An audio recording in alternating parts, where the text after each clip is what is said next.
আমি একজন হতভাগা প্রবাসী ভাই। আমার দুঃখের কথা আপনাদের কিছু জানাই। এই দেশে আসার আগে মনে ছিল বড় আশা, সৌদি আরবে কাজ করিব, মক্কা মদিনা যাব, করিব হজ।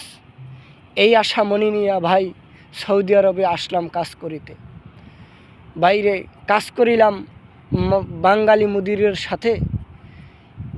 মাস গেলে পরে টাকা চাইলে বলে ভাই সৌদি আরবিয়ানরা টাকা তো দেয় নাই, কিছুদিন ধৈর্য ধরো ভাই, টাকা দিব তোমাদের দিয়া।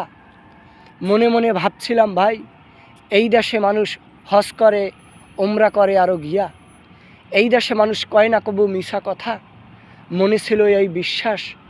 এই দেশে আসার পরে ভাই সকল নিজের আত্মবিশ্বাস গেল ভুল প্রমাণ হইয়া। 9 ফিট 6 ফিট হজ করে এক একজন মুদির গিয়া।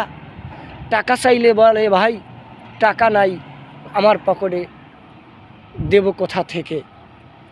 বলি রে ভাই বাংলাদেশে তো আমাদের মা বাপ স্ত্রী সন্তান আছে, তাদেরকেও তো খাওয়ান পরানোর দরকারও আছে।